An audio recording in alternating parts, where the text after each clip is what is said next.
manjaka vola manaiky hoirak'Andriamanitra hitondra ny afatra ho an'ny fiangonany amin'izao alahady fahatelo amin'ny volana oktobra hibanjinantsika lohevitra hoe andresena ny tahotra ny finoana dia ny tantaran'ireo apôstôly voarakitra amin'ny boky mitantara ny asan'ny apôstôly no anakarantsika sy anovozantsika zany finoana andresena tahotra zany.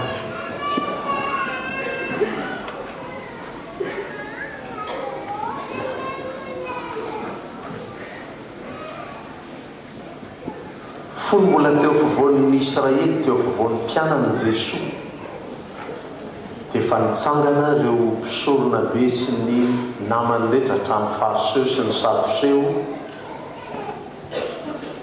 tena nanao izay faraheriny hanoerana any Jesoa. Fantatsika dia afaran'izany resaka izany azony io namana ho tonga fahavalon'i Jesoa hatramin'ny mpianatra Jesoa nisamborana azy, namonoana azy, ary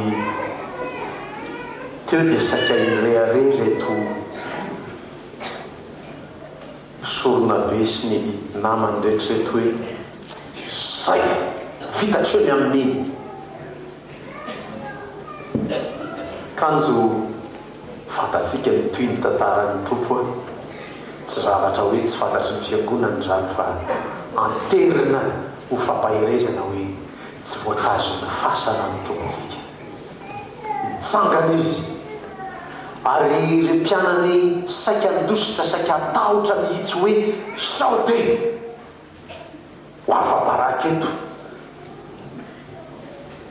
nefa iny le tompo ninontsika maty, nitsangana ny tompo.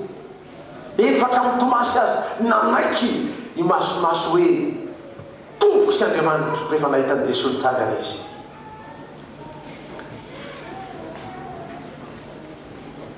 Ohatrany hoe nahazo hery indray mpianatra dia hijoro vaolombelon'i Jesosy, fangana anginany fa ny tsy tian'ny tompo. Raha nijoro teo ireo mpianatra ireo, nitory ny anaran'i Jesoy Kristy ireo mpianatra ireo, natao ino? Nosamborona ihany koa. Ary tantara anankiray amin'izany ty atrentsika tia, nosamborona ny mpianatry ny tompo.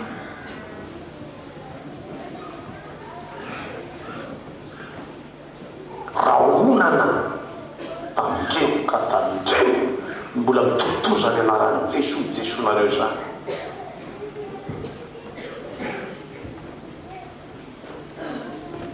Ny mahagaga amin'izany fihetsika ataon'ny mpisorona sy ny mpisorona be sy ny namany rehetra zany, fa inona moa tena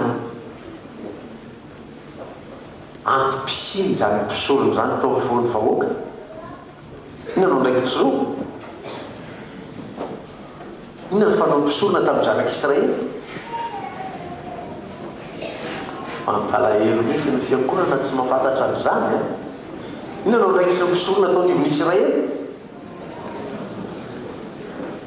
Misolo ny vahoaka eo anatrehan'Andriamanitra, mitondra ny fanatitra ny vahoaka eo anatrehan'Andriamanitra. Atao inona zany? Inona no tanteraka rehefa vita ny fanatitra? Famelan-keloka dia tafaverina amin'Andriamanitra ny olona. Zany zany andraiky fety mpisorona be hatramin'ny mpisorona reto natao tao anivon'ny vahoaka. Jesosy ve nanao mifanohitra amin'izany?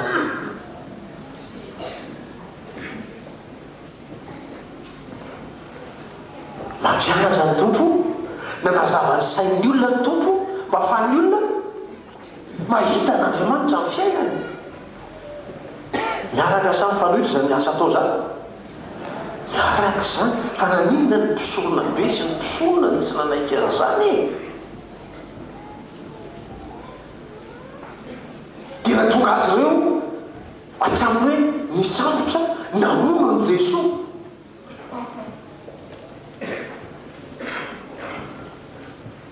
Dia iverena nge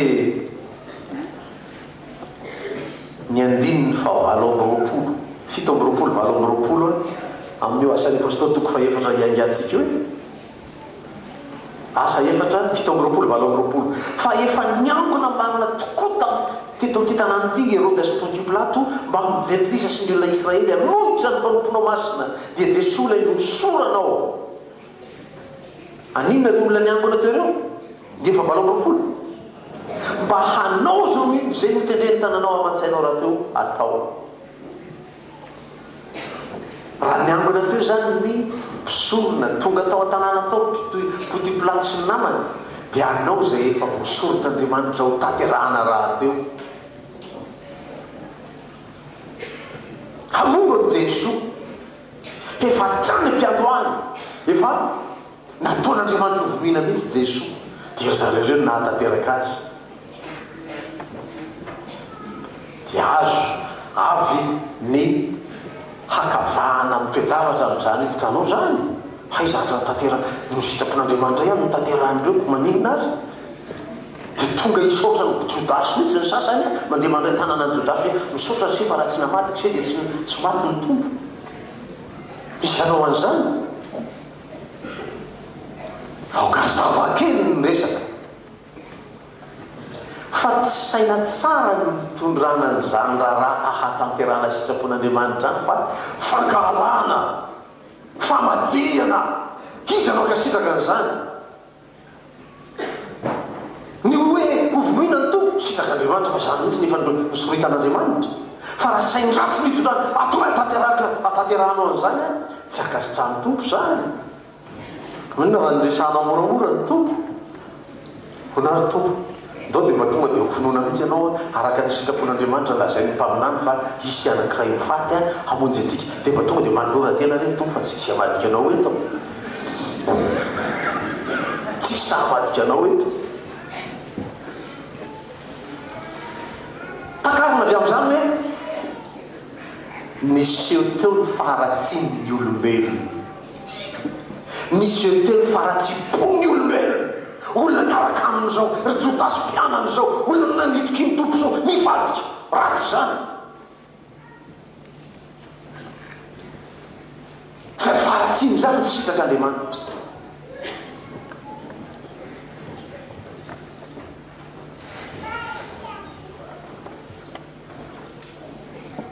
Dia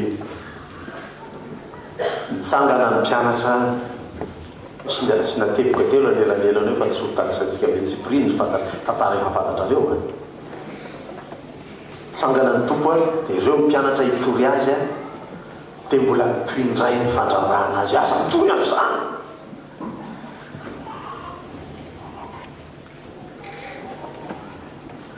setsika nataon'ny mpianatra rehefa nandreny fandrahonana nataon'irety mpisorona be rety taminy tonga aloha zany Petera sy ny namany tantara tamindreo ralahany apôstôly namana hoe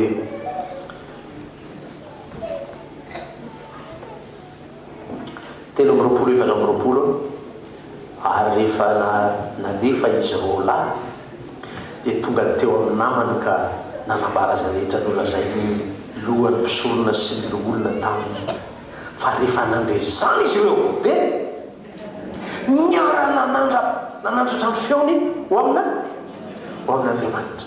Inona zany eo atao io vavaka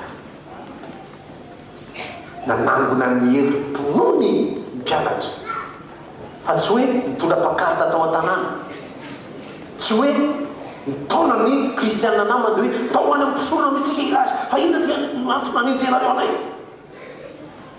fa nakaiza izy nakao ny tompo dia miara nanandrape mivavaka io zany lay fiombonanay ny fiangonana miatsika ny toe-javatra mitranga ao amin'ny fiainan'ny fiangonana miombo-pono miombo-po miombo-panahy mandeha makany amin'Andriamanitra mivavaka.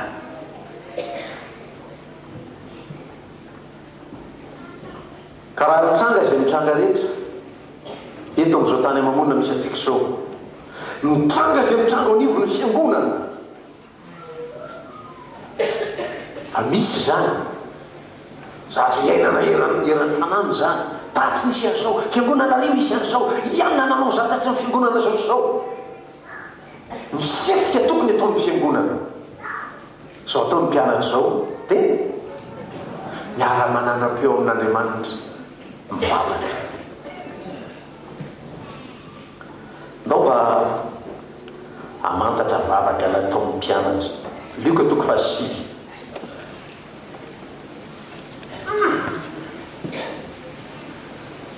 Luka 5:5 ny 2:1-20 ka hatramin'ny 9:20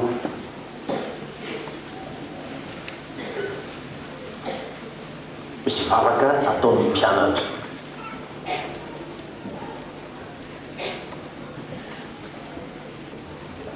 ary rehefa tonga ny fotoana ampiakarana an' Jesosy dia niatrika ankany Jerosalema izy ary nandefa iraka hialoha azy izy dia nandeha ireo ka niditra tao amin'ny vohitra anankiray izay any Samaritana hamboatra ho azy fa tsy nandray azy ny olona satria nandroso to ho an'ny Jerosalema izy ary raha hitany Jakoba sy Jona mpianany zany dio izy tompoko tinova raha hiteny zay mba hisy afo milatsaka avy any an-danitra handevona azy vavaka zany tompo tinove raha hiteny zay dia sy afo milatsaka avy any an-danitra iny zany ataony zany angataka amin'Andriamanitra izy mba andatsahana afo amin'ny ty tanàna tsy nandray azy ty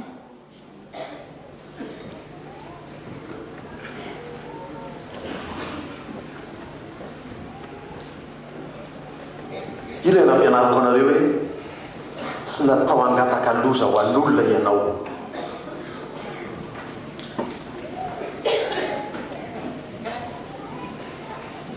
ny apôstôly Paoly nampianatra an'io any amin'ny Romanina any hoe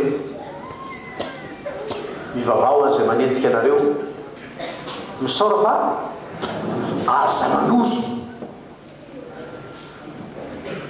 dia hoe nivaly teninao ampitoeranao hitako eto hoe fa mafy angery pasterana izy tena tsy tanantsony tompo ataovy an'izao iny dia toy izo nivaly teny Jesosy tamin'ny mpianatra Jakoba sy Jona tamin'izany io le Luka 5:7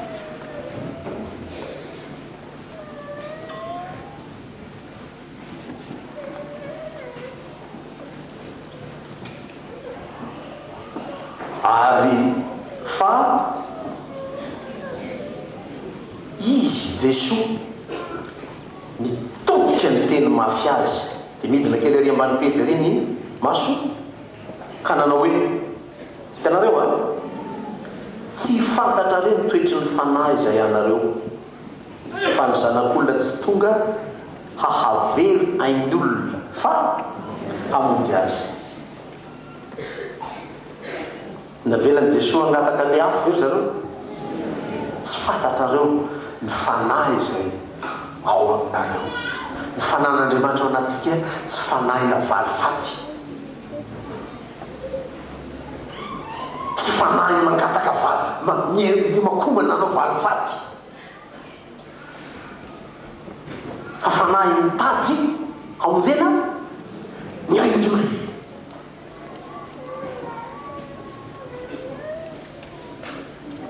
dia niarana nandrapeo izy asan'ny apôstôly 2:7 fa rehefa nandray zany izy ireo dia niarana nandrapeo tamin'ny tompoka nanao hoe tompo ianao no nanao ny lanitra sy ny tany ary ny ranomasina mba amin'izay rehetra eo aminy ina zany verinao tsaitsika zany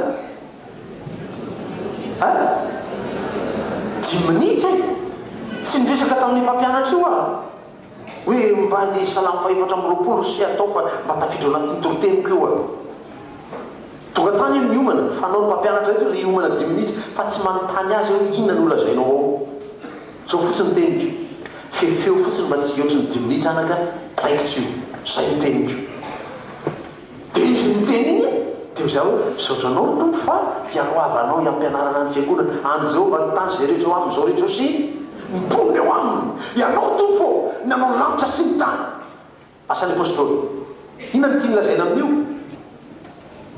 an'Andriamanitra ny fahefana rehetra amin'izao rehetra zao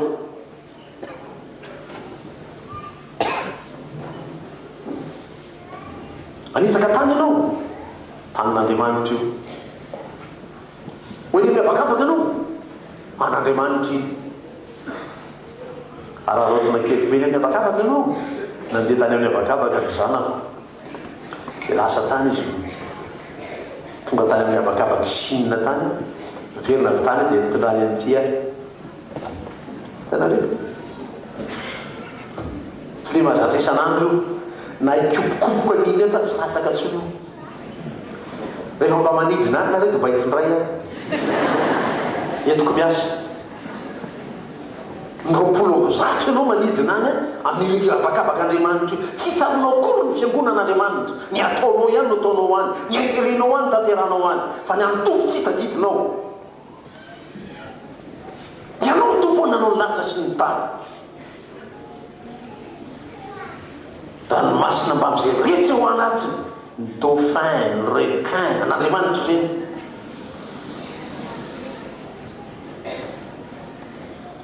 ary ny fanahy masina nampiteneninao Davida raha zay sady mpanomponao inona nampitenen'Andriamanitra Davida nahoana marahoana ny tabataba ny jentlisy manao zany iso mitabataba ary dia ny fiangonana ihany mitondrinao anatin'izany tabataba rehetra zany vao mandeha iresiko mitodika aiza nareo fiangonana amin'izao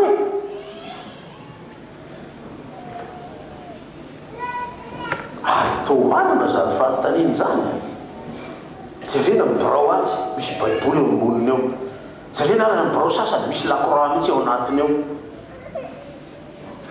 dia maninona ty firenetsika ty ohatrany tsy mahita an'Andriamanitra zany ohatrany tsisy Andriamanitra koa reto Madagasikara amakaiza le kristiana be dehibe any anaty borao reo eo alazako anareo ty fa averiko indray maka ny président république ajaina amin'ny anarany avy contrôleur ny contrôle financier ny fizakelo tamin'ny andro maha président ny sokajy ny mpiasa sy vola ahy nandritry ny 20 taona teo anivony mpianaikitra fohy be izy manao contrôle za président le entité mikarakara ny vola sy mpiasa tamin'izany fotoana fantatro zany le ramose io mpivavaka zany le ramose io diakonina zany le ramose io dia mivavaka ho azy raha mandray zavatra ianao mafantatra zavatra mitsangy ianao manandrata feo makany amin'Andriamanitra tompo iny présidentinay kristianina iny miosaina izy zao ny ilainay malagasy zao ny ilainy Madagasikara omesaina izy mba ahafahany mahita an'izany ahafahany mahefa zany andraikitra maha-kristianina filoam-pireneny zany enganie hahay eny ny fanan'Andriamanitra izy enganie hahay ankatò ny fanan'Andriamanitra izy ka izy ary sisa nandrasantsika ho eo sika kristianina zany efa eo dia izay zany sisa andrasana mba hanafaka ny Madagasikara sampy voatra azy raha hiteny ny fiangonana aoka mba hoentin'ny kristianina dia fa kristianina io dia mivavaho azy manandrata feo amin'Andriamanitsika anao ry tompo ny lanitra sy ny tany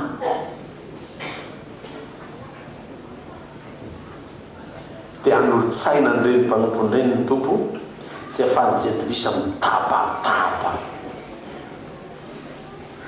nisy fietsika tahaka izao somary anairako anareo ary ahafahanareo mivavaka ao an-tandrazana nantsony ilazako an'izany natao mihitsy nanaovana contact personnel mba ahafahana mahita membre hafa ao anatin'ireny entité reny misy silamo tena nanaovana contact personnel mihitsy sy aina milatsaka dia nao atao amin'ny place io inona ny hevitra zany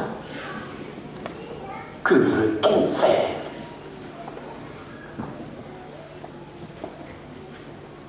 efa renareo zao ankalasaina sy aroa hanorona moske firy anga zareo ampiororona anao zany. Averiko ny tenin'ny Gamaliel avadikely baibolinao.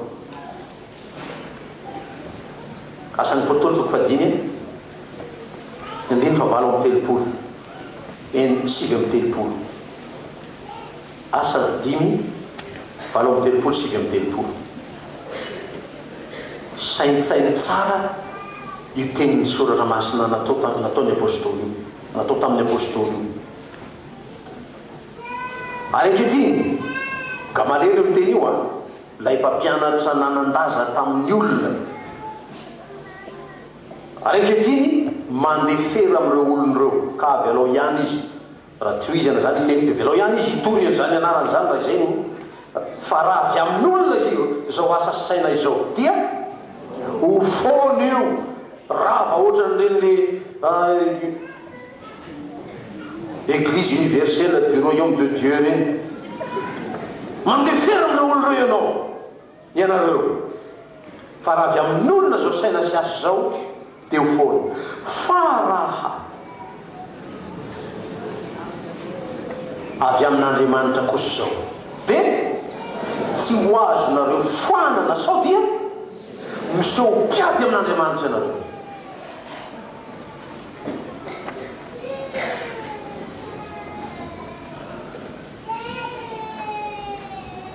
Manao inona ny olona lao ataondra zany ny veriny fa mety hainao manandrata feo aiza any amin'Andriamanitra. Raha avy amin'Andriamanitra io ataony io mitoy io, fa raha tsy avy amin'Andriamanitra io dia foana.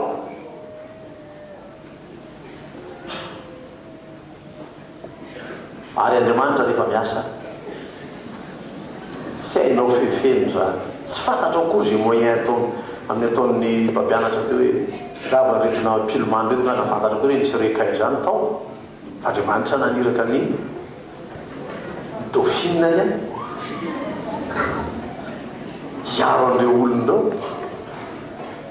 Tsy hainao fefena ny fiasan'Andriamanitra hiaro ny olony, hiaro ny fiangonany mba hahafahany io ten'Andriamanitra io handeha. Toy izany le vavaka ndiny fa 7:30 koa ankehitriny tompo jereo ny fandrahonany. Rahonana zany tsy avela mitoro tena, tsy avela mitoro ny anaran'i Jesosy, jereo ny fandrahonany. Omeo anay mpanomponao ny mba hitoro ny teninao amin'ny fahasahiana rehetra, omban'ny anjiranao ny tananao asitrana sy anaovana famantarana sy fagagana amin'ny anaran'i Jesosy tompo-panomponao masina.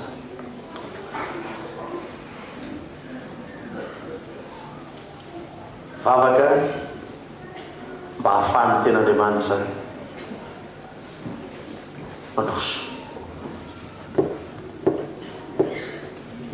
Vavaka tsy mangataka loza ho an'ny olona. Mamakaresakely eo amin'ny Joda 9:7 boky alohan'ny apokalypsy eo zany zany sao mijery any amin'ny fanekena talohany maheno zany hoe Joda 9:7 mbola hianarana zany foto-kevitra zany hoe mivavaka tsy manozo. Joda 9:7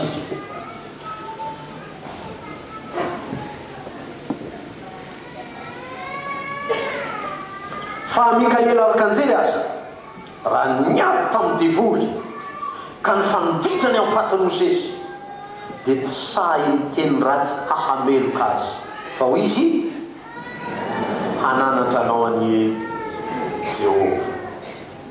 Inona ty zava-mitrango ty? Mikaela arkanjely sy ny devoly miadiny amin'ny fatin'i Mosesy. Ile nampibebe io maty tao tenomohitra more tao Mosesy dia nafenin'Andriamanitra, Andriamanitra nandevina azy fa tsisy mahafantatra ny fasany. Nafeniny satria 70 taona angarangidiny niarahany tamin'ny zanak'Israely ary nahita ny zava-magaga rehetra nampanaovin'Andriamanitra azy io zanak'Israely io. Efa tena tafaray fo amin'ny Mosesy mihitsy ny vahoaka Israely. Ka raha maty izy ka hitany teo ny fatiny Mosesy, dina nataony anio? Ho avy ny 1er novambra dia ho ivavaka amin'ny Mosesy ireo olon'ireo. Tsy Jehova no ivavahany fa ilay Mosesy nanao fahagagana heninareo tsara teo ombany ny anjiranao ny tananao anaovana fahagagana. Tanan'izy manao fahagagana io, tanan' Jehova fa tsy tanan' Mosesy. Fa tsy zany no hitan'ny olona fa i Mosesy no manenjitra ny tanany, inona nanenjitra ny tanany dia vaky ny ranomasina, inona ataony ohatr'izany le hazo dia tonga dia lasa biby. Tanan' Mosesy no hitany. Ivavaka amin'ny Mosesy ireo raha hitany eo dia nafenin'Andriamanitra ny fatiny Mosesy. Dia nitadiavin'ny devoly atao iny. Zay ny ainty le ady a. Tadiavin'ny devoly aseho ny fatiny Mosesy ho hitan'ny olona mba hivavahan'ny olona tamin'ny Mosesy. Tsika tsy mivavaka amin'ny maty. Raha hoentina ty am-piangonana reny avantsika modimany reny tsy mivavaka amin'iny olona iny sika.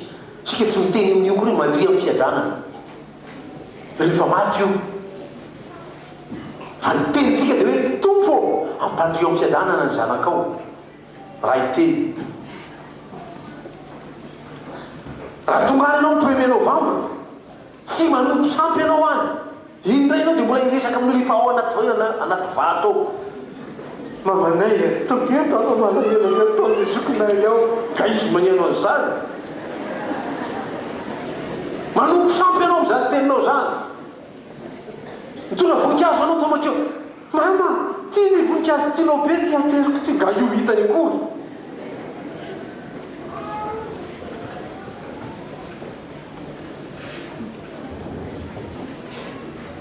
Tsy mivavaka amin'ny maty isika. Tena fenin'Andriamanitra. Nandresy zany Mikaela Arkanjely teto tsy hitany devoly aseho ny fatiny Mosesy. Fa iny mampime isika malagasy nahita azy.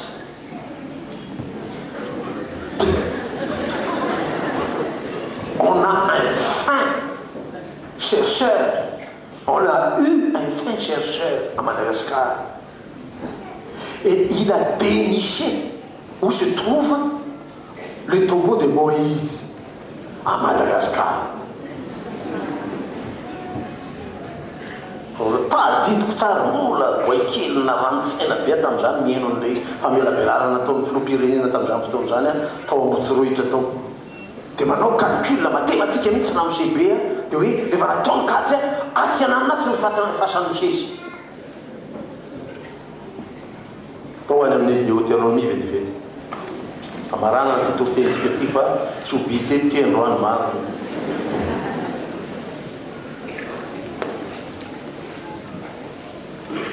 Deutéronomie toko fa 4:30.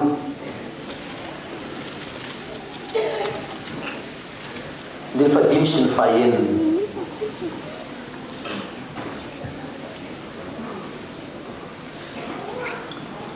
Deutéronomie 4:30, andiny fadimy sy ny fahaeniny. Ary Mosesy mpanompony Jehova dia maty teo amin'ny tany Moaba araka ny teny Jehova. Ary nalevy iny tao Andohasa tao amin'ny tany Moaba tandrifin'ny Bet-peoré izy ka tsy misy olona mahalala ny fasany mandaka androany. Fa isika nahita.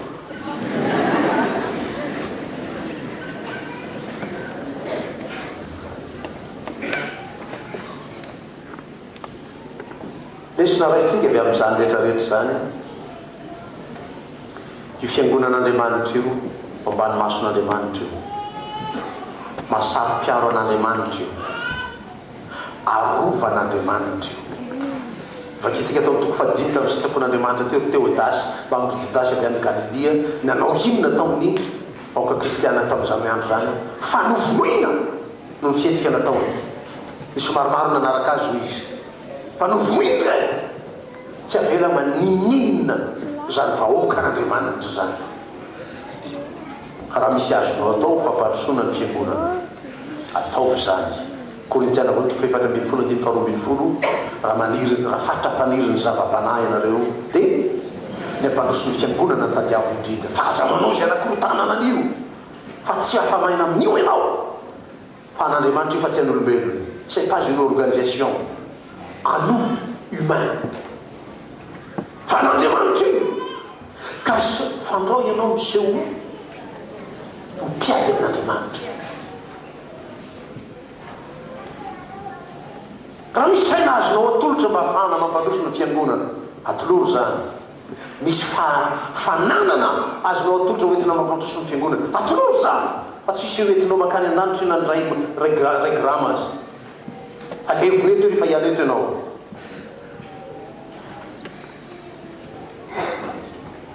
Ary matoky ianao fa raha manaiky ampiasain'Andriamanitra fampandrosona fiangonana tahaka izany ianao na dia fohy azy any fotoana janona eto 70 taona ary raha tany mateza 20 taona ny taona zanak'olombelona. Raha manaiky ampiasain'Andriamanitra ampandrosana fiangonana zany ianao tsy nanenenanao nandalo tamin'ity tany ity, tsy nanenenanao fa nitahian'Andriamanitra ny fiainanao ka ohatra mitady tamana mihitsy ianao ny farany za mbola tsy andery tompo fa mahafinaritra be eto amin'ny fitahiana ataonao satria tahian'Andriamanitra ny fiainanao amin'izany fandroratenanao zany. Mahery zanaka mivantambantanao zany miteny dada androany satria tiako ahitsy fo eo anatrehan'Andriamanitra ianao fa tsy olona miolakolaka ohatry ny biby io ka tsy fantatatra marina zay tena ao amponao tian'Andriamanitra ve ianao io sa tsy tianao ve nytombo. Tsy ampanangatananao sao taon'ny olona hoe inona indray ty tsapatanany paster ty fa atsangano ny fonao anompo an'Andriamanitra. Atoloro ny fonao ho fitaovana ampiasain'Andriamanitra ampandrosoana ny fiangonana fa zany misitraka Andriamanitra handroso ny teny tompo. Teny vakina ny andininy farany asan'ny apôstôly vakitsika teo ary dia nanomban'Andriamanitra tamin'ny fahagagana tamin'ny hery sy ny fahefany ny fiangonana dia nandroso ny tenin'Andriamanitra. Amen.